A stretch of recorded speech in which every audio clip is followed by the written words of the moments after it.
Yeah. Exactly, UCLA. Okay. Yeah. All right. So I guess we can start now. Yeah. So thank you everyone for joining us today. Welcome to UCLA CollegeSide Chat panel discussion. First and foremost, we hope everyone here is healthy and pretty well, considering everything that's going on. This virus is affecting a lot of communities around the world, and we empathize with you all as you navigate the already anxious transition to college during a pandemic. So we hope that this chat will help you get a glimpse into how UCLA is like, and listen to different stories from all the wonderful people that we have on our panel today. So this discussion is going to be about an hour long. So the first half will be mainly questions that we accumulated from you guys sending in, like based on your topics or whatever questions that you brought up when you submitted them.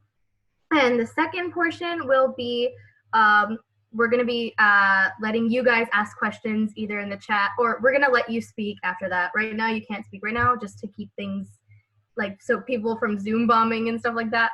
But after that, we'll let you guys talk and you can ask whatever questions you want. So yeah. All right. And we already kind of covered this before, but basically we encourage you all to turn your cameras on so our panelists can see who they're talking to. However, only do so if you consent to being recorded. We'll be uploading the recording on YouTube for other students to watch it and for you all to refer back to.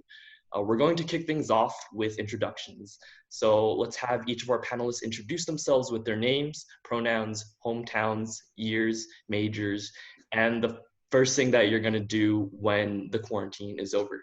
So I guess I'll start first. My name is Dylan Gennady. My pronouns are he, him, his. My hometown is Monterey Park.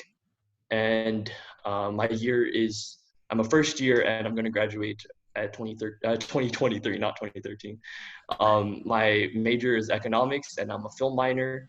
And the first thing I'm gonna do after quarantine is probably get some Korean barbecue with some friends, because that's something I've been lacking for a while. Hi guys, my name is Manasa. I'm your other moderator, and my pronouns are she, her, hers. My hometown is Cypress, California, which is like 10-15 minutes away from Anaheim. I'm a first year and I'm an astrophysics major. And hey, cool, you're also from Anaheim. The first thing that I'm gonna do is probably get some Chinese food. I miss Chinese food. Hello, my name is Delaney Scheffer, and I'm she, her, hers, and I grew up in Long Beach, California, which is actually close to Anaheim, and I attended Los Al High School, which is technically Orange County, I guess you could say. I'm a first-year chemistry major and hoping to specialize in computation. Quarantine has been rough, but once it's over, I want to go to the beach with my friends.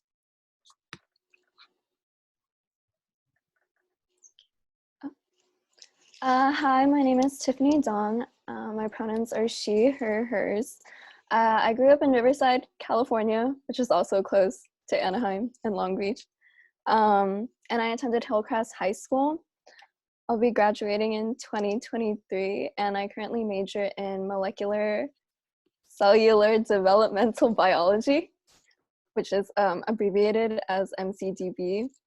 And first thing I want to do out of quarantine is go karaoke with my friends. I miss them.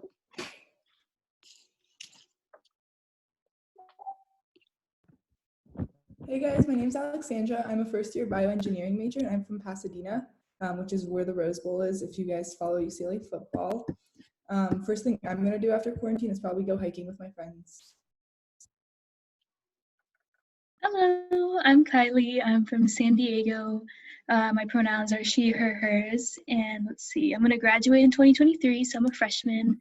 Right now I'm officially undeclared, but I'm considering majoring in either biology or public affairs. And the first thing I'm going to do is also probably get some good food.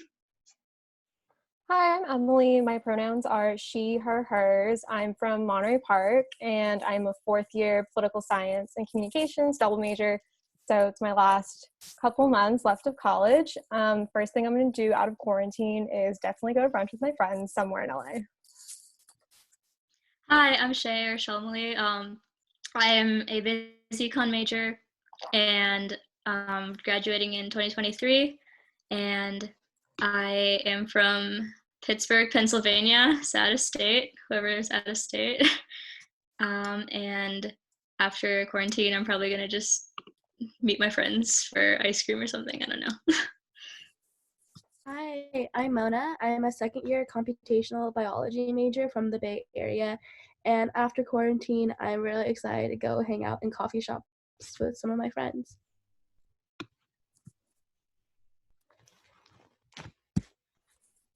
Okay, I think that's everyone. Thank you all for introducing yourselves. So now that we have a glimpse of who our panelists are, we're going to begin with the most commonly asked question that was submitted on the Google form that we gave you guys.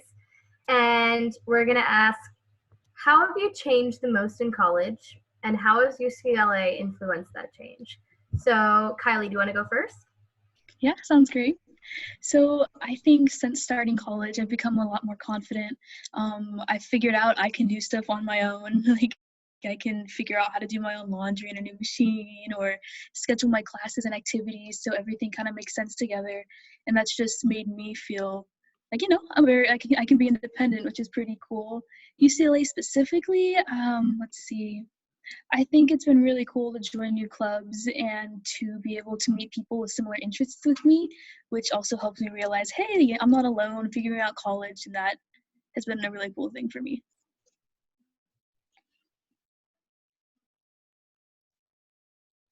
Cool. Alexandra?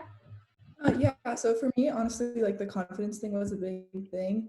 And I think I learned kind of that I have the ability to decide what I want to do with like my time. I have 24 hours a day. I can do whatever I want with them. So just having access to so many different clubs and like organizations, like I'm in a club sport, I do extracurricular, like nerdy clubs. And so whatever I want to do, I can be in control of that myself. Okay, and Tiffany?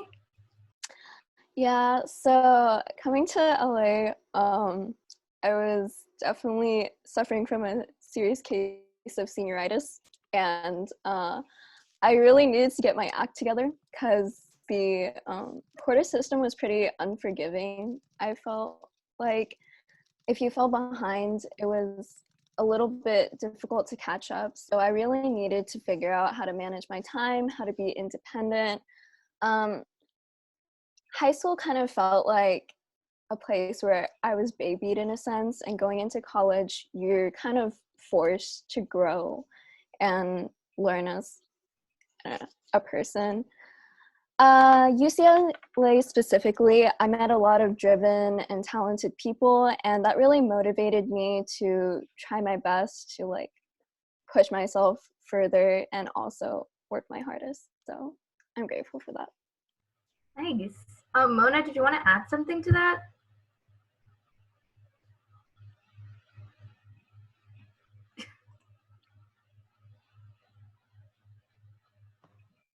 Mona, are you muted? I'm never. Oh, okay, good. Okay. All right. Well, okay. Thank you everyone for your answers. The next question is, describe UCLA's student culture and academic climate. This question's for Delaney, Alexandra, and Tiffany. So Delaney, can you go first? Yeah. So a big reason I chose UCLA was for the student culture as well as the academic climate. First of all, there's so many clubs on campus that everyone can find a group that they feel like they belong to, as well as IM sports and club sports. There's also Greek life, but like I said, that is not required to still have a social life and enjoy the college experience. Personally, I'm involved in club track and field, which practices 3 times a week, a sorority, and probably my favorite part about UCLA is going to all the athletic games. We have an amazing student section called The Den, and I always look forward to the games on a busy school week. While I would say student culture is super fun and there are always things going on, so you have to prioritize and pick and choose what you want to do, we are also going to college for academics. I have never met so many dedicated people than at UCLA, and everyone is passionate about what they're learning. Even on the stressful nights when we're loaded with tons of homework, everyone is always like, this is so cool, but this is so hard. There are some amazing professors and many different resources like the Writing Center, where I've gone to get my essays proofread, especially my first college one because I was so nervous, and Clusters, which is a unique opportunity for freshmen at UCLA that I'll speak on later. Yeah, so to add on to that, I think that the student culture is like super fun, and especially with freshmen mostly living on the Hill, it really gives you the ability to like connect with basically your entire like grade level. There are other years also living on the Hill, but it's majority freshmen, so like you're all kind of near your friends even if you don't live in the same building. I wouldn't say that like students are necessarily competitive, especially like a lot of students really try to help each other, and like I've been in so many like group meets of like my giant lectures of like seemingly 100 people, which seems so big, but it's really not that like big when you're actually like in it and you're like in a group meet where everyone kind of communicates and helps each other learn. It's honestly like, it's nothing scary.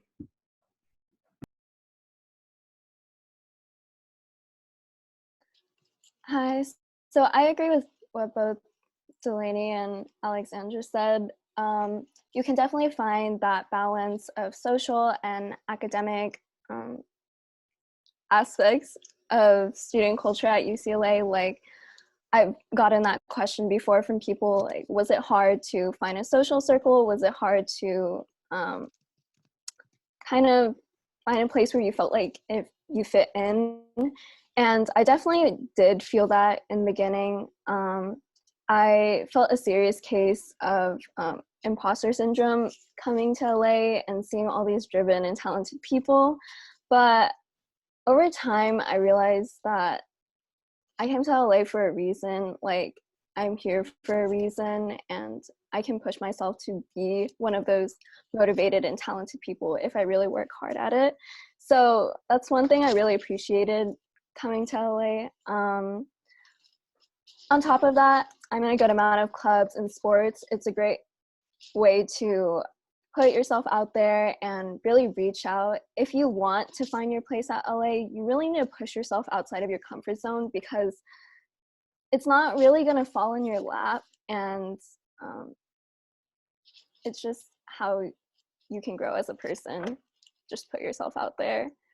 Yeah. One thing I heard about LA, some rumors. I'm actually currently on a pre-med track, and some people say that it's cutthroat or super competitive. Like Alexandra said before, I really didn't get that vibe. I feel like people are super supportive here. I haven't gotten cases of people deleting my files or like trying to one-up me in a sense. I really feel like it's a very supportive community, and if you want to come here, I'm sure you'll feel very welcome.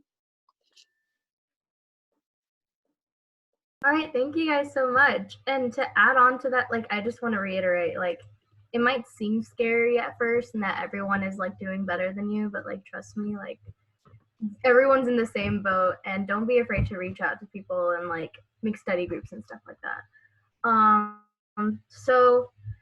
So the next question we have is for Delaney, Emily, Shay, and Mona. So what do you recommend for choosing courses for the first quarter? Focusing on the breadth requirements, so like in general, like GE requirements, or going right into important classes for your major? Hello, I'm Delaney again. And so it really just depends on your major. For some majors, you don't really get a choice, like engineering, theater, film. But if you're in the College of Letters and Science or undeclared, there's a little bit of, you have room. So for undeclared, I recommend just taking GEs that will interest you and hopefully like potentially count for your major that you declare eventually. For me personally, I was a chem major from when I came in, and so I've just been taking a little bit of chem classes with my cluster. So my cluster is like 18 units of GE credits. So with such a heavy cluster with so many units of GE, I was able to then focus on my other units to be for my major requirements and to move on to like declare a chem major. Going on to, I'm going to talk about the clusters real quick and how it was beneficial to me. Some people don't like the clusters. Some people say that you can just take normal GEs that are easier and you can be just, you get the units and you can graduate and stuff. And so like, I remember just sitting and debating if I was going to take a cluster for the longest time. And like all the nice clusters were all taken. So I didn't have that many options, but I chose, the human aging clusters, Frontiers in Human Aging cluster, which I really enjoyed.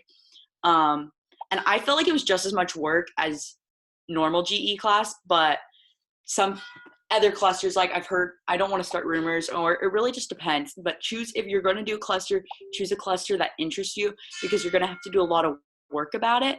And so like, if it interests you, then you don't mind doing all that work. But Frontiers in Human Aging was super cool because there's a service learning component, and I started working with elders at UCLA Health, and now I'm continuing to do that, and like it got me into volunteering experience. So I really enjoy my cluster. Yeah, so I saw some people in the chat asking what a cluster is, and I think Alexander just answered, but they're basically like a GE for like a full year. So you have like 3/4 of the same class. And I also did a cluster. I did America in the 60s, and I absolutely love that cluster. So people usually recommend you taking one that's like opposite of your major. So if you're like a STEM major, take like a humanities cluster, and if you're a humanities major, take a STEM cluster, so you can like get rid of all like the other GEs and stuff like that. But yeah, I really loved America in the 60s. That was a great one. And then Emily, go ahead. I definitely recommend for freshmen taking as many classes outside of your major every quarter that you can. If you have a major that isn't maybe as class heavy, like for example, I started out as a political science major. It's a pretty short major, and I was able to add a second major, but you definitely want to take your freshman year to explore all different possible paths you could take during academia. I know plenty of people who picked a major when they were applying for schools and hated it when they got there, and it wasn't until they started taking classes outside of the major that they hated that they realized what they really wanted to do. So definitely try to balance your major requirements with some GEs also to add to that. And this is something that a lot of my friends had advice that a lot of my friends at other schools had gotten. You don't necessarily want to front load your first quarter with all major classes. Like let's say you decide to stick with it, it's a big adjustment, especially transitioning from a semester system to a quarter system, and you don't want to mess up your major GPA with that struggle that comes with the adjustment to college. And additionally, GEs, a lot of them could be a lot more fun and easy than maybe like your hardcore major classes, especially if you're a STEM major. Definitely, I saw something in the comments. You definitely don't want to take a cluster if you're going into the School of Engineering. That's a very set, rigorous path with like a very heavy course load that's very different from any of the College of Letters and Sciences. Like my engineering friends pretty much have their schedule set for them when they get to the school. I also took the America in the 60s cluster. I loved it, and I took it even though it didn't necessarily help with my political science and communication things, but ultimately you're there to enhance your own learning, and it knocks out a bunch of requirements. Basically, it's a year-long class instead of a quarter-long class, so it's 30 weeks of content, but you're taking the equivalent of 3 classes. But for me, I was able to knock out 5, the same amount of requirements that taking 5 different classes would have done. Definitely, I can also add like any advice for transfers in their first semester. One resource you really want to look at is the Transfer Center. They've got a Facebook page, and if there was an on-campus location, like if you're able to go back, there is an on-campus location. There are very like transfer-specific resources and ways that they're trying to help you as well. That's pretty much it. I mean, just take your freshman year to explore as many different topics as possible. And also, I'll put it in the chat, definitely check the website Bruin Walk before signing up for any of your classes. It's basically Rate My Professor for UCLA's specifically, and it tells you the grade distributions, like, oh, this GE 80% get A pluses versus another GE where there's like 20% A's, 60% B, something like that. So I'll drop the link for that. If hopefully all of that information helps with enrolling classes and getting an idea of freshman life. Thank you so much. Shay? Yeah, I think it all just depends on like what your major is, like that everybody said before me. Also, I think as a freshman, you want to make sure that your transition to college is as smooth as possible, but you also want to make sure that you know that your major is really for you. So you want to take some classes for your major, but don't front load because you will get overwhelmed. There's a chance you might not, but usually people do.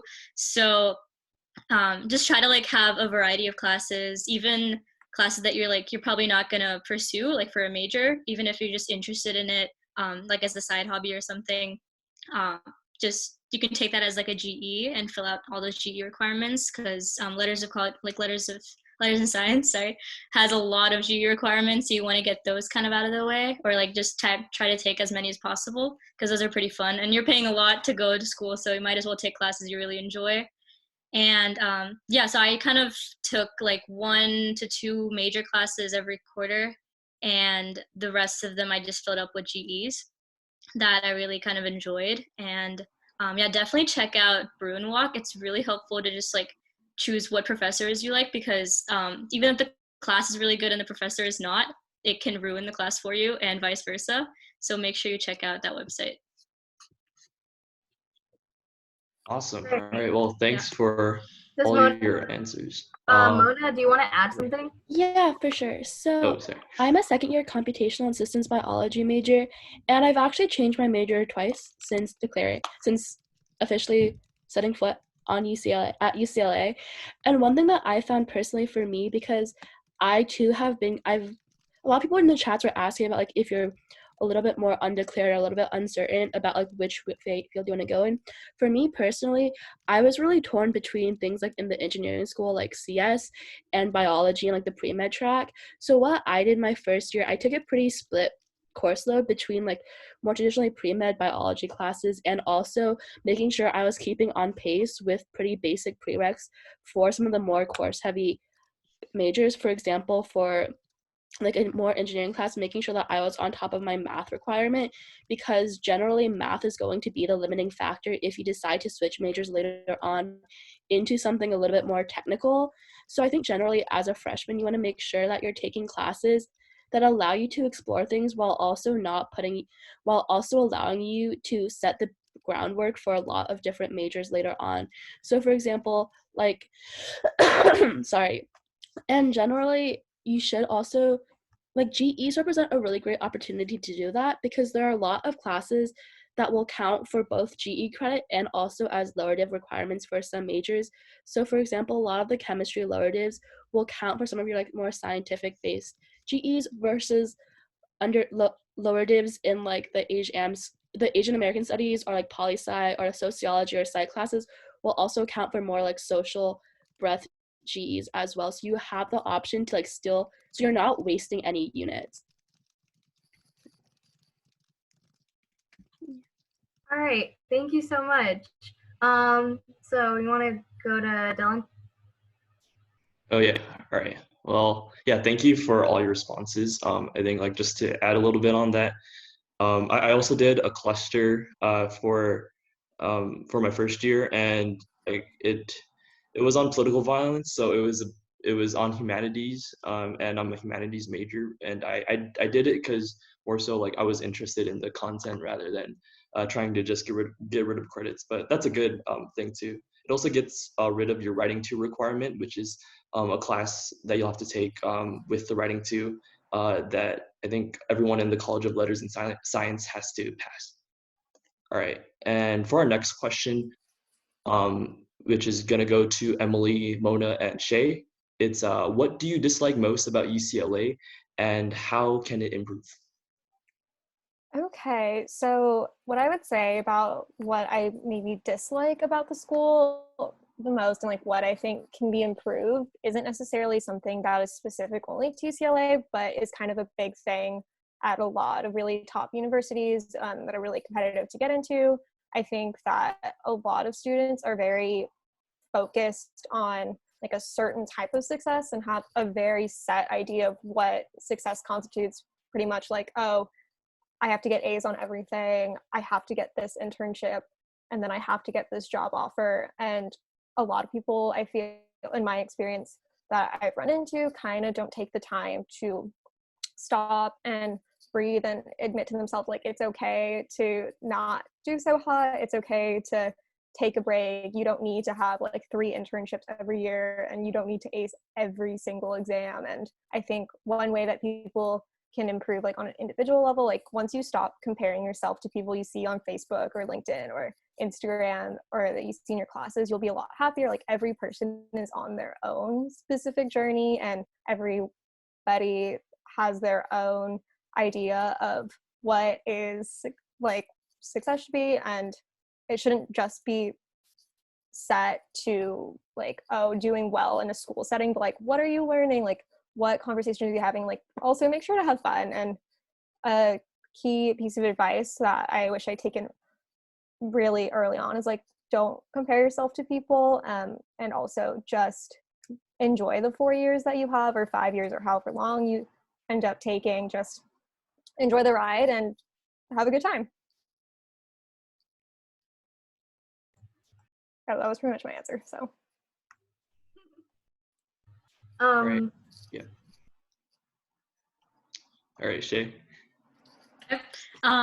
Yeah, I think what I didn't like was that just basically like the loneliness I felt, I guess, because the campus itself, is size-wise, is not huge, but it's large in quantity of people that attend that school, because we have like, I think 10,000 people in our like 2023 year, which is just a lot. So I think what can happen is that you don't really see people you meet very often, so it's hard to make like a solid group of friends if you're not roommates with them, or if you don't see them that often. So one way to improve that, or one way to get over that, I guess, is one, just kind of be okay with being alone sometimes, like be okay with being by yourself and learn to enjoy like just time alone. Or you can also always just like make group chats with people you meet in class, and like make an actual effort to ask someone to get food or to go study with them or something. Because if you don't, and if they don't, then you're never going to see them basically. And I think also a huge thing is join clubs, join organizations. There's so many of them, it's insane. Just join whatever you're really interested in. It doesn't have to be academics. It can be like improv, it can be environmental clubs, anything you're really interested in. You will find people there and that you vibe with, and you will get over that like bout of loneliness that you might feel. Mona? Yeah, so my least favorite part about UCLA is really, well, I don't know if it's like my least favorite per se, but it's definitely like the most stressful for me is class registration time. As I'm sure you're all confused, a little concerned about going to like a large public university. I'm sure you've heard rumors about people not graduating on time because of enrollment. But I can tell you that while it is really stressful, it is very manageable. So for example, given that we go to a quarter system school, you have 3 chances to get into the classes you want, and most classes will be offered every quarter. So for example, if you're concerned about getting into the first chem class, if you don't necessarily get into it your first quarter at UCLA, you can always start winter, and essentially you'll basically be able to catch up, and you'll never really feel that far behind because there are so many other classes you can be taking.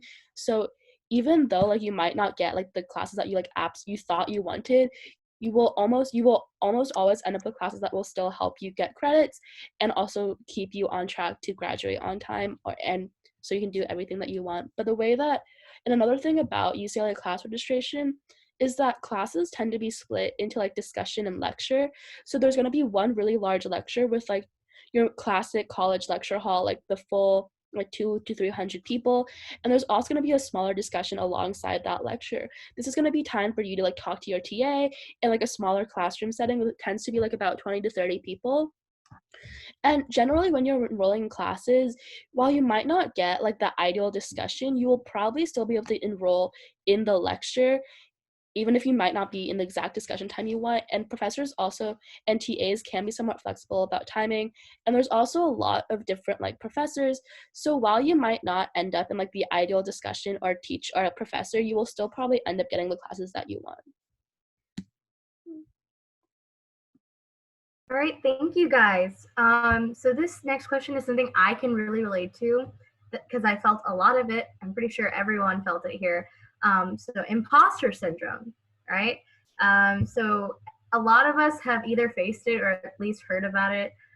So can you guys discuss some of your insecurities as an incoming freshman joining like a school like UCLA? And first we'll have Delaney go. Okay. Hello, everyone again. So UCLA consists of as you guys know, UCLA consists of some of the smartest students worldwide, and you always have to remember that they chose you. You'll be up against some of the smartest of the smartest, but in the end, UCLA probably is one of the less competitive schools out of all the elite schools. Teachers will curve, and that will always require you to need to be above average, but require you to want to be above average. You don't need to be above average. But in the end, if you tried your best, then you need to be happy with yourself. Most kids are helpful, and we want to work together to get better. From like, there's discussions. So like you have the big lectures, which are like 200 kids, to your discussions, which are like groups of 20 to 30 kids, which then you can create study groups, and there's many opportunities to work together. On the hill where many freshmen live, they have study rooms with like whiteboard walls, and you can reserve them, and you can study there together with your friends or people in your classes. In addition, I just wanted to share a little personal story, I guess. I don't know. So first, I got off the wait list for UCLA. So I used to consider myself not the same. I was like, oh yeah, like I'm a waitlist kid. Yeah, I'm not I wasn't picked first. But you have to remember, we're all here now, and we're all taking the same classes, and everything as everyone else. Like, I'm just as good. So I never say that anymore or think about that. I'm a UCLA Bruin. In addition, talking about curves in UCLA, I took chem as a chem major, and I enjoy chem a lot, and I thought, like, I'm good at chem. So I took my first chem class at UCLA, and I got a 60 on the first test, a D, and like I was like, oh no. And so I was very frustrated, and I was like, oh, I need to change my major. I'm not good. But chem is my passion, and I enjoy it. And so I worked hard. I emailed the professors to see what I can change about how my study habits, and I was able to get a B in the class. So in the end, it's really not all about the competitiveness or the A. It's really about what you learned. I learned so much from that class, and I've met so many great people, and I've met study buddies, and I think that really matters. And you have to remember that you were chosen to go to UCLA, and it's a great opportunity. Thank you, Delaney. Kylie, you want to go next? Yeah, I completely agree with what Delaney said. I think one of the biggest insecurities is like, wow, everyone's so well qualified. Maybe they're more qualified than me, or maybe it's just gonna be really competitive. And as plenty of people have said, it's not competitive at all. Like, everyone is always willing to help out. If I've missed a lecture because I was sick or something, like, I have friends willing to give me notes or help me understand a problem, which is really cool. As well as, like, as for getting into the school itself, they told us this during orientation, but someone had to read two different people read your application, and 2 different people had to say yes to you to get into the school. So, like, you definitely belong here. There's definitely like a great place for you. I think like another really big like first year insecurity is like, how am I going to meet new friends? Like, is it going to be difficult finding like people you like? And I think one of the best ways is joining clubs, because it's kind of difficult sometimes to make friends in your classes because you're focused on the lecture, or like you're focused on the material rather than making friends. But in clubs, like, everyone's there for the same interest. You already have something to talk about, and everyone just seems to be like a really cool person to get to know. So I'd say those are my main 2 points, and like how to kind of think about it. Building off of like what Delaney and Kylie said, I think my biggest concern was also like all of us who got into UCLA were towards the top of our high school classes. Like, you have to work hard to get here, basically. So it's kind of like for me, the scariest idea was who's going to become like the bottom of the top. But I think as long as you push yourself and really try to reach your full potential, you'll perform just as well as you did in high school. So just like don't let that stress you out and just put in what you got. And if it's your best, then that's like amazing. All Thank right, you yeah. guys so much. Sorry. Oh wait, oh, okay. You got all right. Well, okay, well, thanks again. I think yeah, like imposter syndrome is a really big thing, and it's something that's affected me too. Because like at high school, I thought I wasn't like the highest. I didn't have like the highest GPA or anything, or the highest SAT score and such. So when I got here, I thought, maybe I'm not as good as everyone. But like as you get involved in communities and such, you really start to realize that you are supposed to be here, and like you make it a good place for yourself. All right. Well, the last question for our primary session is, what has been your most memorable experience at UCLA? And Emily, you can start first. I would say that my most memorable quarter at UCLA was actually not on campus, but it was through a study abroad program that I got to partake in. So I was in Dublin for one of the fall quarters. It was my junior year fall quarter. And during the program, I took classes 2 days a week, and then another 3 days a week was an intern for a member of the Irish Parliament, which was a super cool opportunity that I wouldn't have had if I didn't go to UCLA. Definitely study abroad. It does take a little bit of planning ahead of time, but you can work to find the right program that it won't cost significantly more than a quarter at UCLA, or I'll help you find financial aid to do that. Or I'm not sure, I saw in the comments how many out-of-state scholarships there are. I know I've had some friends who've gotten their trips pretty covered. And I know some friends where they've had programs where they've had to pay a little bit more out of pocket. It does take a lot of searching, but you can find programs that help fulfill your GEs or your major requirements. And then I'll also share probably like my most memorable experience at UCLA. Pretty much my whole time volunteering with the organization Swipe Out Hunger. It's a group that's focused on addressing food insecurity on campus. So with that, we've had really fun banquets where you get like everyone dresses up, has a good time. Also like retreats, going up some mountains and having a time there, like just for a weekend, and also like all of the meaningful service work we do. We're the organization, I think the freshmen right now who are at UCLA right now that are pretty much yelling at you to donate your swipes, and those get turned into meal vouchers. You can learn about it if you go to the school, but like the past 3 years has been a really meaningful, like very long experience, just giving back to the community and working with the greatest, most service-oriented group of people on campus. So sorry that was kind of a long answer, but had really good memories with all those times. All right, Shay.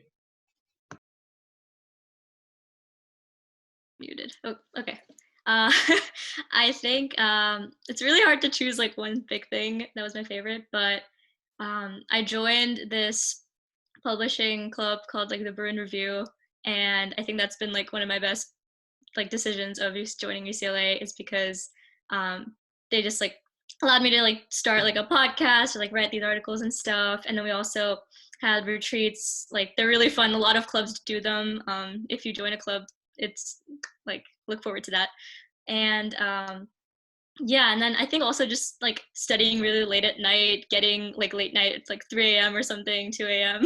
and going to the library, staying there all night. And it's just like, it can be kind of annoying because it is like finals week and everything, but it's a really good bonding experience. I think you could just like make a lot of friends through like clubs like that, or just staying up really late. And I think just like the friends that you make are one of the best parts that I've experienced so far in the few months I've been at UCLA. Okay, and we can go on to Mona. I think one of my favorite memories has just been just how spontaneous things happen with your friends. You could be sitting in your room at like 1 a.m. and your friend can text you like, hey, do you want to go out to get ramen? And you'll be like, probably shouldn't, but might as well. And those are definitely some of my best memories. Just like super last minute decisions that looking back on, if I was using my brain, I probably would not have, and I probably would have just stayed in my room and studied. But that's not the point of college, right? The point of college is to like grab all the experiences and collect all the memories that you can. And sometimes you have to realize that you have all the time in the world to study, but you're not going to have as much time with your friends. And I think honestly, quarantine has forced me to like reflect on this and look at all the memories that I lost out on because I thought I should be studying. But in reality, you have so many other things to do and so many things to explore in LA. And just there's so many like small things you can do, like going to get food like on campus. Like campus dining is literally open until 2 a.m. There's always food. And like late night runs to get ice cream on campus you can swipe for, you don't even have to actually pay for, or just like really short trips to like get ramen or like boba. There's just so many small things to do. And living in a really great big city, there's just always so many things to do. Like last week I literally bought tickets for a concert Tuesday and the concert was on Thursday, and it was just a lot of fun. So yeah, just don't let yourself trap yourself in your room and like go out and explore. Okay, yeah. Thank you all. Yeah, I think there's a lot of memorable experiences to have at UCLA, and especially what Mona was saying, like there are so many opportunities to have fun, and sometimes like I mean, you should definitely study, right? But like you should figure out that time that you can manage to both study and have some fun too. I mean, for me, I like sometimes I would go play basketball at like 1 a.m. for no reason, like because Yeah. my roommate and I wanted to go or something. But yeah, It's really something where you should go with your gut. Not like do stupid things, but I mean, if you're gonna do stupid things, college is the time to do stupid things. You know? Yeah. I just wanted to add on about the food. I saw on your guys' surveys that you guys filled out to like attend the Zoom section or like whatever, if you should choose Premier or regular on your food plan. It really just depends. Everyone will say P because you get unlimited swipes and you can eat as much as you want. It like, okay, not as much as you want, but like they overgo. So like you can have, like if you don't use it 1 week, you get it the next week. But also like financially too, if that's like something stopping you, R is a great decision too. So, and you can ask more questions in the Q&A about that later. Also, the food here is amazing, so you're not going to lose either way. So. Yeah. Oh yeah. Oh well, just to add to that, I had 11R, which is like the cheapest option for my first year, and honestly, I didn't like go hungry too much, like too much. So you can find ways to get food if you have like 11R. But this year they have 11P, which is the one that I chose, which is premium, where you can like still save your swipes, but you still have the 11 plan, so you don't waste any swipes too. But yeah, I took 14P and I had so many swipes left at the end. Yeah, I think 11P is the best option. Yeah. I didn't know, yeah, because they didn't have 11P for us last quarter. Yeah, so. we didn't have 11P, so. Yeah, take 11P. I recommend that. Yeah. Okay. All right. Well, yeah, so that concludes the primary session of questions. Now we're going to move on to rapid fire questions. And we have a compiled list of some of the shorter questions that you've submitted. So the first one is, what's your favorite first year class you took? So everyone on the panel is going to answer just real quickly. Well, for me, it was my political violence class because I learned a lot about Indonesian history, and I'm Indonesian. And there were a lot of things that I didn't know about Indonesia beforehand that I got through political violence. And it was really crazy to see like people actually studying Southeast Asia. All right, and any panelists can go first. Yeah, I'll go. Like I said, I took my cluster this year. It's gonna be my answer. I absolutely loved my cluster. We had like a musical portion to it, so we like had to do a musicology paper. That was really fun. And then there was a guitar demo. We watched a lot of movies from the 60s. I just learned to appreciate that class a lot. And right now I'm doing a seminar about female musicians in the 1960s, and it's like super interesting, super fun, and very chill. And I got easy A's in all quarters. It's really not, like, at least in my cluster, it's not hard to get an A. Going on to that, I will say I really enjoyed my cluster. Sometimes the tests were a little challenging, but like most people got B pluses and A's. There's like one or two like quick research papers. Like my cluster was the human aging one, and it was just the volunteering that like really made me like the cluster. And right now I'm in a seminar where we're actually conducting our own research project, and hopefully, if Corona doesn't wreck it, we are going to go present it at UCLA Research. Like they'll have like a symposium or something, and then. But I will say I liked my English class, and I hate English. I hate writing. I'm a more like just math, science girl. And the English professor was just so cool. And he talked to me about how important it was to still know English. Like writing and like writing my research is super important. And he was just so nice, and he had so much knowledge. And I would just go to his office hours and talk to him because he was just such a cool guy. And he'd like give us books, and like he's like, read this and come back next week. And like I'm not one that likes reading or has a bunch of free time in college to read, but it was like you wanted to have discussions with him and communicate and like get close to him. So that was super cool. And we're all like, our class got super close because there was 18 of us, and we all did group projects together, and we want to take another one of his classes together. My favorite class so far has been my physics lab, where we just use Arduinos to test like different mechanics concepts. So it's really fun. My favorite class was the seminar component, so like a spring quarter seminar class that I took as part of the America in the 60s cluster, and my seminar was on the political party ideology shift that occurred and then around the time of the 1960s and what the long-term implications have been for that. It was a great combination of like one of my best professors ever and also great content material and not too heavy of a workload. My favorite class was a Fiat Lux, which is like a 1-unit class. So it's basically professors teaching things that like they're really interested in. And it was called Debating Economics. And I really recommend it if it still exists, because it's just like debating really current topics and learning how to debate economics in the real world, not like very theoretical. So I recommend it. I think, oh, you go ahead. Sorry. My favorite GE that I've taken so far was a English 85, which is like Introduction to American Novel. And my professor was just super engaging, and my TA was really great. Like it was like an 80-ish person lecture, but my professor walked on the first day of class clearly having studied the roster. So he was just like calling on people's names. And like we go to a large public school. No one really expects the professor to like know your name immediately. And I think it was just really interesting seeing that like the professor genuinely like cared about us, and it was just a really great chance to just like talk about books and kind of connecting into a lot of questions I've seen in like about the honors college. So I'm in the honors college, and because of that I enrolled in like a adjacent seminar to that English GE, where basically I was in an extra honors seminar. And basically what that meant, like I met with my professor once a week in an extra like discussion section, but it was like me and like 3 other students. So I got to form a really close relationship with my professor, which is really great because like he genuinely like cared about us and would bring us food. And it was really great seeing like professors as like not just the person standing in front of your lecture hall, but someone that like actually you can talk to.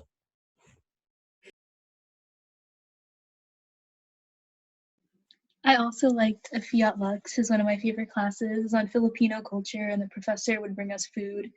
And it was pretty just cool just to talk about what he was interested in, eat some food, and get to know my classmates. My favorite class first year was LS30A, which is Calculus for Life Scientists. And honestly, like after 2 years of already taking calculus, I wasn't expecting to like enjoy the quarter that like this class as much, because I just was kind of sick of calculus at this point. But for life scientists, it's recommended to take the 7 series for math or the 30 series. And I was like honestly debating this, and like at the time, like should I just take the 7 series and get my math requirement out of the way, because I did like pass 2 quarters out of calculus due to my like high school credits, but I ended up just going with the 30 series, and I honestly didn't regret it at all. So highly recommend if you are a life science major. All right. Has everyone gone? All right, I'm gonna take that as yes. What is your favorite place to study? And also, we gotta go really fast, so one sentence answers. Let's go. My favorite place to study is the study. It's a really nice place. I would say I like this place in Sproul Hall. It's like a little cove in Sproul, and it's like on the hill where freshmen live, and no one knows about it, and I really like it. For me, it's Powell. I would say the study as well. I've literally fallen asleep in the study. Like, I live in the study. My favorite place is definitely the 4th floor of the Young Research Library. We call it YRL. There's no one there, and there's these tiny little like single cubicles that are in a single file line. So it's really easy to get work done there. My favorite place was definitely my floor lounge. So I lived in a plaza, and my room just happened to be like right across the hall from the lounge, and it was just a really great place to sit. Like, we had really large windows. It was always really warm, with like little sofas and desks, and it was really nice because I knew all my friends would be there. My favorite was also Powell. There's like a basement in Powell, and I always went to the same exact chair. I recommend like choosing one exact place to go every time. I also like the lounge in my dorm building. It's just comfortable, easy to get to.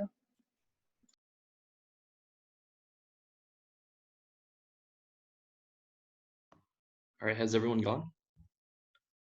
Okay. Oh, well, for me, my favorite place to study was the stairwell in my dorm building, because no one was like a specific stairwell, because no one went through it. Okay. And the last rapid fire question is, what's your biggest regret in college so far? Just keep it really short. For, hopefully, yeah, we don't want a big story right now, but for me, I think let's see. It was not damn, okay. Actually, everyone else go first. I can't think of.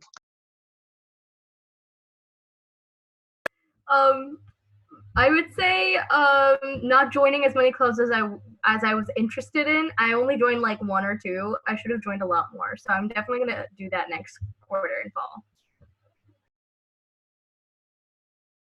I would agree with NASA. I would agree because I think clubs are important, and I really only looked at like the top clubs, or like the ones of like the popular ones that you always hear about, and I really should have looked into different clubs that were more my like interest and not just what everyone was applying to.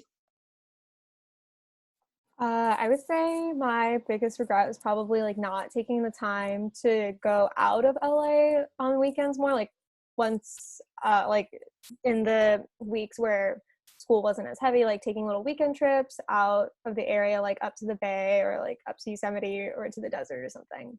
Just once you get a handle on the LA area and also your classes, definitely try to take advantage of like everything California has to offer too.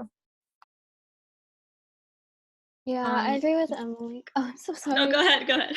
Just, I wish I took advantage of my downtime more often instead of just like, I don't know, sleeping 24/7. I wish I like went out with my friends more, because honestly, like, quarantine has been kind of rough, and I regret not like taking advantage of the free time that I did have.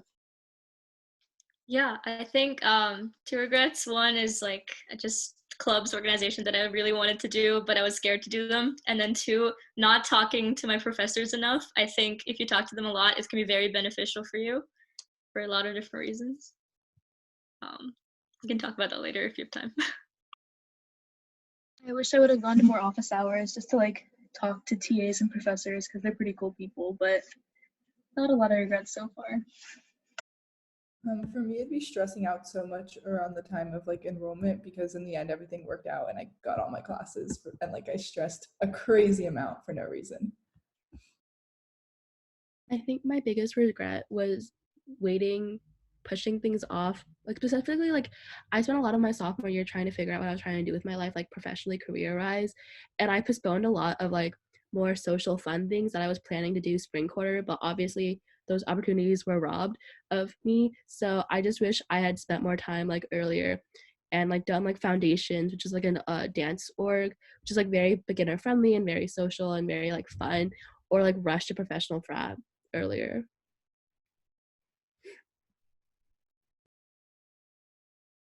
Okay, I figured it out. All right. I wish I had been involved in more performance groups because I did a lot of theater in high school, and I wasn't really able to do that in the first 2 quarters that I was here at UCLA. And yeah, so um, I think that is all the time that we have, but we're still gonna be on this call. So if you have any questions, you can start. We're gonna let you all unmute yourself, and then you can talk about, or you can ask any questions that you like. You can also drop questions in the chat, and we will answer them. I think, can you do like the raise your hand thing maybe instead of like? Yeah, let's do raise Yeah. your hand, Mhm. and then we'll unmute you. Yeah. So we'll go in order. Okay. All right. Wait, are all the panelists able to see who raised their hand? Yes. Okay. All right. So let's see. Okay. Hello. Can you talk? Hi, am I on? Yes, Yeah. we can hear you. I was wondering, this is mostly for science majors because I'm a physics major, but I know a lot of other research goes on too. But I've heard that people recommend to like take a quarter or two to like gain a footing before jumping into undergraduate research. So I was wondering what you guys' thoughts on all that, because I am interested in research, but I don't want to like overload myself right away. Yeah, I can definitely touch on that. So I started research the winter quarter of my freshman year. I knew that I knew the specific area of research that I wanted to get into. So I always knew what I wanted to do research, but like you said, I really wanted to just get used to college first before jumping into it. Speak a little bit about undergraduate research, since I know a lot of you probably have questions based on the form. It's really easy to get involved in research at UCLA. There's a reason we go to a top tier research university, and what that means is that every professor has a PhD. So there are tons of people doing research on campus. And honestly, one of the best pieces of advice I would give to someone looking for research is that fundamentally the labs need you more than you need them, because they need undergrads to do things that they don't really have the time or like need to do, because especially in research there's so many things going on that a lot of times postdocs, PIs, people who are like actually work for the lab are working on some projects, but there's a lot of data that needs to be like handled. So for example, for me, that's where I come in, and I kind of do some of the stuff that like they don't really, like they want to know what's going on with that data but don't have the time to like really focus on it. And it's really easy just like email professors and get involved. And there's also a tons of online resources like portals, like an undergrad research portal for you to find professors who are actively looking for undergrads. But I would definitely say that research is another thing you're going to have to learn how to balance with college. And it's definitely easier to get your footing after a quarter, so you know like what it's like with the quarter system, so you get used to like taking midterms, finals, tests, and then you can get used to like those additional hours, obligations from research. Can I add on to that? Yeah, so I'm an astrophysics major. So in terms of like the physics department, specifically, they want you to finish your the Physics 1 series, which is Physics 1A, 1B, 1C, before, like a lot of them want you to do that before they recruit you into their research team. So I would say like around your first year, I would see like that would be like getting your feet on the ground, like making sure like you know like how the structure is, because it really is a big transition to the quarter system. Like so I would say first get used to how it is in your first year, and then you can continue, like if you want to email some professors, just go to like whatever department that you're in, and then look up all the professors, and then they have their research right next to them. You can click on it, and whatever you're interested in, just email them, and then just keep emailing them, and eventually one will respond and they will select you. I would have done it this quarter, but we're here now, so I guess that's for next quarter.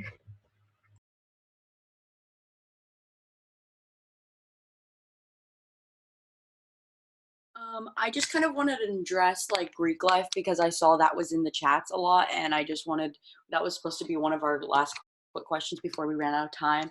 So, Greek life or like Panhel, which is like sorority, that takes place week 0. Recruitment is during week 0 where you like move in and then you have recruitment then, and then frats is either that week or next week. But there's also professional frats, which both genders can join, and those are really great if you want to go like pre-med or pre-law, and there's those ones too. There's business frats. Greek life's fun. There's a lot of opportunities in it, and yeah, more if you have specific questions you can ask me, but yeah. Zion, can you hear us? Or like, can you talk? Yeah. Okay, good. So I'm a math major and I wanted to get my specialization in computing. So my question is how hard is it to enroll in computer science classes if you're not a CS major? It's not hard at all. It's not. I'm a computational biology major, so I'm not like in the engineering school at all. And I've never had an issue enrolling in classes. One thing to recommend though, people tend to recommend that you take CS classes off quarter. So what that means is all the freshman CS majors will be taking CS 31, the first CS class freshman fall, and then the second one freshman winter.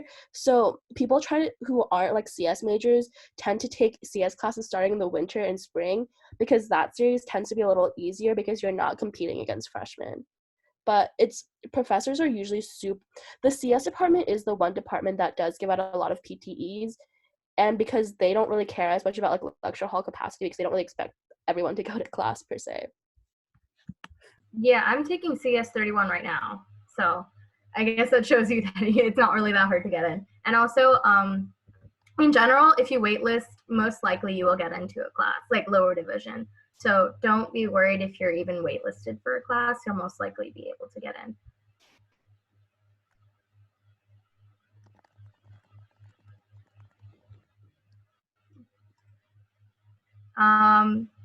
Diana, can you talk now? Oh, yeah, okay. So my question was more over in terms of money. I know UCLA might be costly for a lot of people, including me. And I was wondering if you guys had any tips on how to save money or how you manage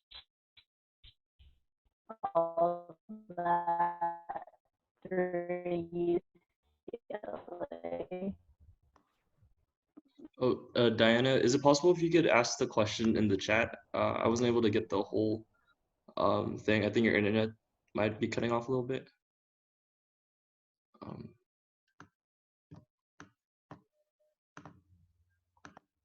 It's like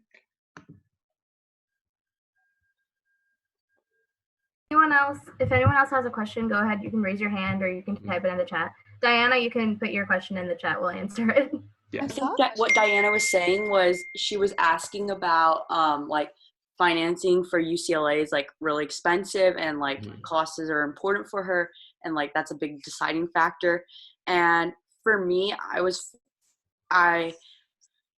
cost was definitely a factor with what school I chose, but it wasn't the biggest factor, and I was lucky about that. But UCLA has financial aid, there's work study, there's many scholarships, and there's many things you can do to try to get more money to help you go to college, and especially at UCLA. Oh yeah, to add to that, I think finances were like the main thing for me, and I have pretty good financial aid, and if you are under a certain income level, if your family's under a certain income level, then you actually don't pay tuition, which is a great plus. And also you can also get financial aid to help cover some of your housing. At least for me, I was able to cover a lot of my housing, and after like all I had to pay basically was my housing and my meal plans. And I used like scholarships, local scholarships that I had from high school to pay for that, along with like a job I took over the summer. So it's definitely manageable you get if you get a good deal of financial aid. If you aren't able to get a lot of financial aid, there are also like a lot of opportunities to work at UCLA, and a lot of scholarships too that you can sign up for going into the summer. Or at least like there's a scholarship application page exclusively for UCLA for like exclusive UCLA scholarships that you should be able to apply for over the summer. Before we answer one more question, people are asking a lot about the meal plans. So if one of you guys just wanted to say like what you thought of like the meal and meal plans in general. I had a 14P and I loved it, but what do you guys think? I also had 14P. Oh, I'm so sorry. But I ended up switching to 11P for the next quarter. It just really depends on how much you as a person. It's honestly like a very personal choice. I just ended up having a lot of extra with 14P, so that's why I decided switching to 11P was the best option. And then between the premium and regular plans, like that's all about like flexibility. For me, I really felt like I needed the flexibility because I just had a pretty sporadic schedule, so that was kind of a necessity for me. Yeah, I had a 14P and my roommate had 19R, 19P, and then my other roommate had 11R. So we all kind of like understood where like each person stood. And I think for me, I had the same thing. Like I had a pretty sporadic schedule, and I think if you're on campus for a bit, like you don't have that much time between classes, it's really hard to get yourself to go all the way back up the hill to go like and eat on the hill because the swipes only work on the hill. So, and I ended up spending like my own money for food on campus. So I think if you don't have that much space between classes, then go for like 11 something, because then you're not going to be wasting your money on campus buying food. Instead, you will like spend it on the hill basically. And I think P is really good because it does give you more like flexibility. So if you can't afford it, then yeah, go for P. But if you can't, then like R is totally fine as well. Yeah, Okay, I did and R. Oh, sorry. I did R, and some weeks I had like 6 to 8 swipes going to waste with 14R. So it really just depends. If I had the option for 11P, I would probably choose that one just because I think that's like the most like you're gonna get your most money's worth because you're able to like save them. And like I know 11 meals doesn't sound like a lot, and like yeah, like a swipe is like a snack and like a smoothie or whatever or coffee, but they add up and stuff over the quarter. And like I also, since I'm from California, like I went home a lot sometimes on the weekends, so like it just really depends. Like if you're always going to be there, if you're always going to be on the hill, you're never going off campus, you're never spending money anywhere else, then it's like good to get a lot of meals, I guess, at the dining halls. Like my friend had 19P and he needed more. So like it really just depends. But that's like a guy friend who's just going to eat a lot of food and go all the time. So it really just depends on you and what you can afford to. Oh yeah, just to add a little bit on that, I had 11R, and sometimes I wasn't able to, like, sometimes I would stay the entire week and not be able to like use my swipes and stay satiated, I guess. But like I found other ways to do that, like using the food closet, which they have, which is basically free food at the community programs office, which is in the student activity center.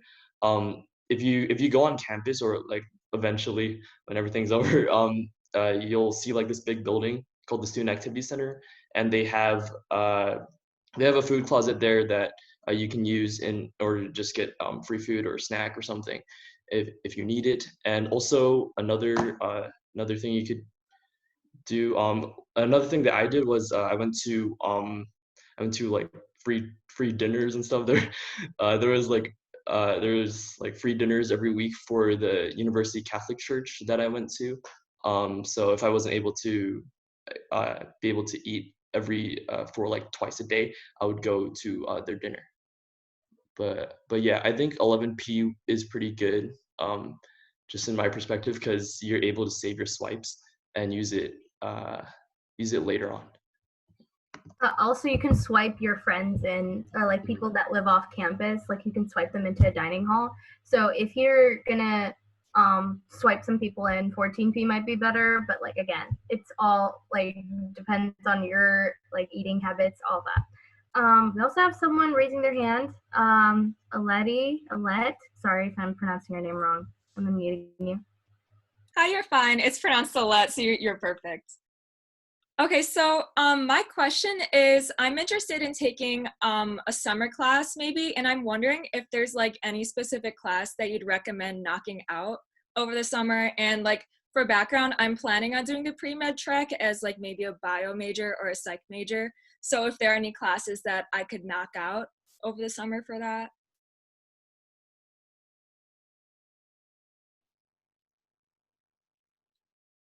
Is there anyone who's... Oh, I can kind of touch on this. So with the pre-med classes, there are 3 general series that are going to be like the core of your undergrad prereqs, which are the chem series, the physics series, and the bio series. There's also the math series, but that one's not quite as structured. But I would say if you're concerned about like knocking things out, I would start with one of probably chem or bio, because those are going to be the prereqs that will help get you like ahead. But at the same time, like if you're concerned about like just general adjusting to college, you can always just do a GE over the summer just to get used to college, or like starting math but basically what I'm trying to say, sorry, is that try to start a series so that you can be ahead and like you have a little bit more leeway later on in case like you don't necessarily get the class you want. And it's also easier to enroll in classes if you're like off sequence, if that makes sense. Yes, it does. Thank you very much.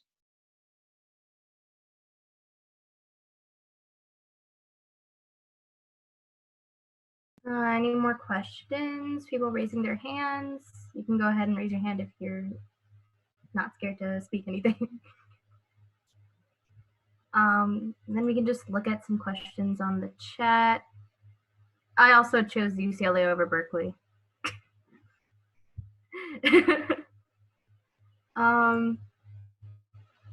Oh yeah, okay, we already answered the honors question. Let's see if there are any Talk other a little bit more about honors. Generally, there are like certain requirements to stay in honors, but I personally haven't found them super difficult to like stay on track in. And they do give you like little benefits, like I mentioned, like opportunities to get closer to your professors. And also another perk for honors for me is that it's a lot easier for me to raise my unit cap. So essentially every quarter you have a unit cap of 19 units, which is about 4 classes. But for example, for me, if I was involved in like research and I also wanted to take 4 classes, it would be a little bit more difficult for me to like petition to raise those units. So it's just a lot easier for me to like get extra units so I can do research and like get otherwise unit opportunities.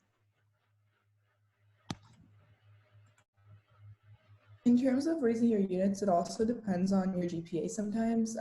They give you extra units like automatically if your GPA is above a certain limit in the college. So you don't necessarily, like if you don't want to go through the effort of honors, that is always an option because you can always petition.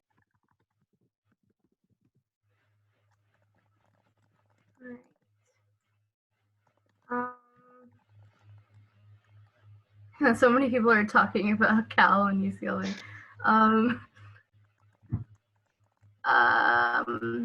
Let's see.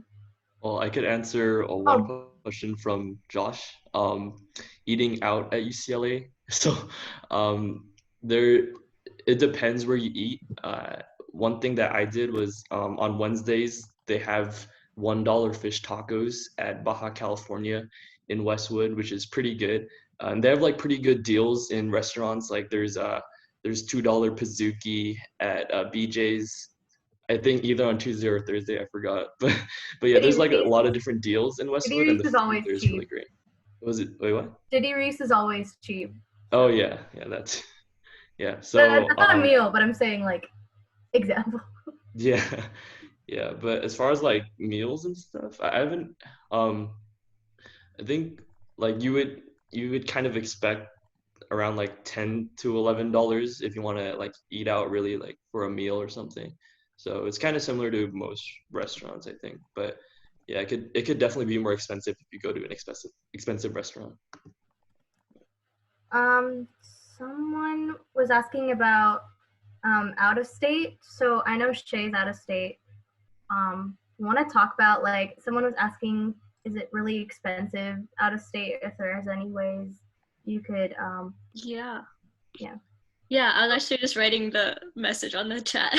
Oh, okay. No, it's okay. I can just say it. So, yeah, I'm out of state, and I think it was worth it for me, basically. And I was fortunate enough to be like able to pay for things after getting like some financial aid. But mostly just because I think being in LA itself is just like such a different atmosphere than I have here in Pennsylvania. Basically, that was kind of a huge reason for me to choose UCLA over like Berkeley or other schools nearby, because also I think just like the atmosphere of LA and also the people at UCLA, it's a very like good balance between like being very competitive and being kind of a nice, like, I don't want to say party school, but like a nice, sort of party school, but like the people are very genuine, and I think no one's trying to like hurt each other to get the best grade or like climb over each other, because like only the top 10% can actually make it. Like I think Berkeley has a lot of that, and one of the reasons I chose UCLA over that, because that wasn't exactly the vibe I was looking for. But so I think it's a really good balance of like really nice people who care about each other and want everybody to do well, and between also being like pretty competitive and getting really good opportunities. And I'm also a minor in film, so I think that was also a big thing, because I wanted to be in LA for the entertainment industry part of it. So if you are interested in that also, you can get a lot of opportunities being in LA, and that's why I chose that. So if you are financially able to pay for it, then I think it is worth it.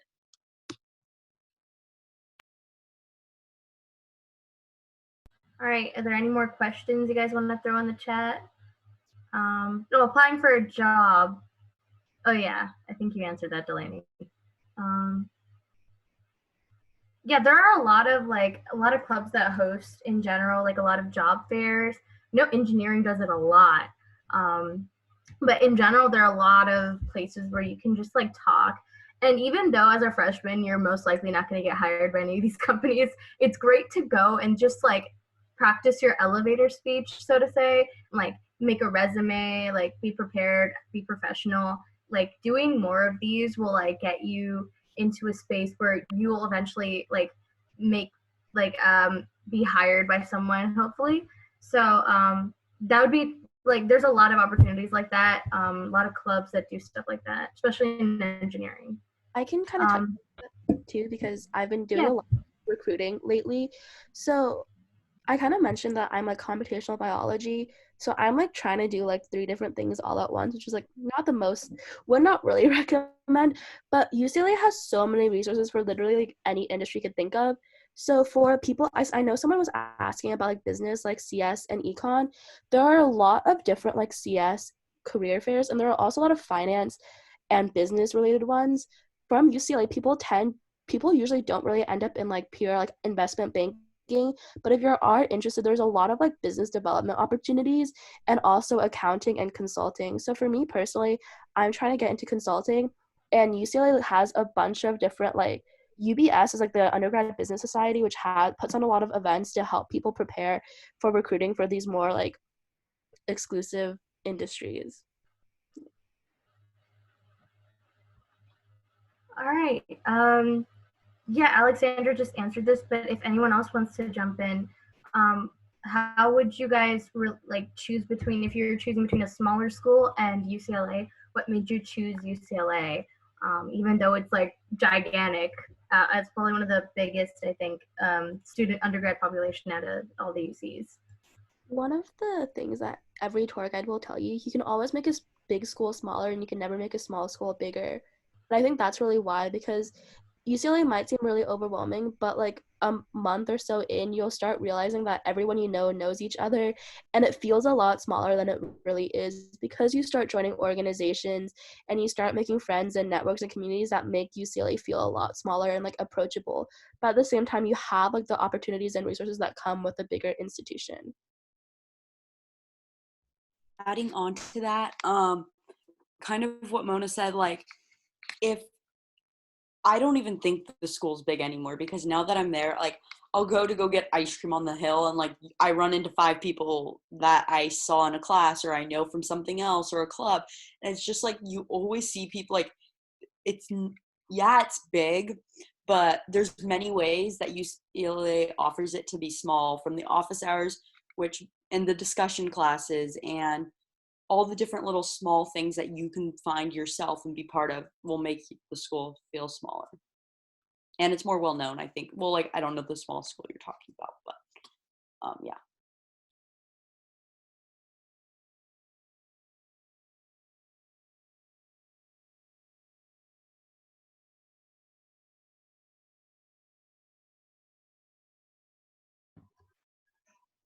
Okay. I think we're nearing the end of this, nearing the end of our call. Actually, one more question that I saw was, do you think the prestige of UCLA helps when trying to get internships and helps in other aspects? Well, I think definitely like having that UCLA email and I guess the backing of that helps in getting internships or like getting a response even.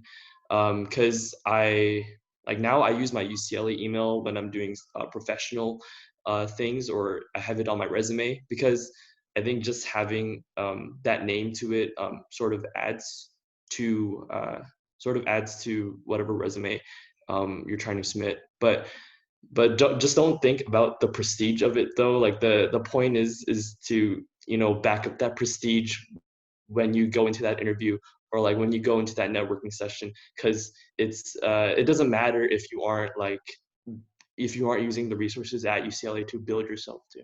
So. Yeah, so we're probably gonna near the end of our call. If any other panelists want to join, like put in like instas in case of like anyone wants to ask any extra questions, you can do that. Yeah, I'm gonna put my instas in here in case you guys want to ask any more questions, and any of you guys can too. So yeah, no, thank you for coming and thank you for watching. We hope you guys are safe and rested, and we wish that this will end soon and we'll all see your beautiful faces in fall, if it's not, you know, in Zoom by then. But thank you so much for coming, and we will hopefully see you soon. Bye, guys. All right. I just wanted to add one more thing. So hopefully you all found this really helpful and enjoyable to learn about UCLA. We also want to take this opportunity to invite you all to help us expand on CollegeSide Chats. This is very much a word of mouth project, and we need all the help we can get. So our goal is to host several chats across various universities, and we need to help with marketing and outreach, which can be simple as helping us post our next chat in another college's Facebook page, or sharing it on IG posts or on your stories. With all that being said, thank you again for joining us. Thank you, panelists, for volunteering your time, and congratulations to all your acceptances. And we hope that you and your loved ones are staying safe and healthy. So welcome to UCLA. Thank you. Go Bruins. Go Bruins. Go Bruins. Yeah. All right. Hey.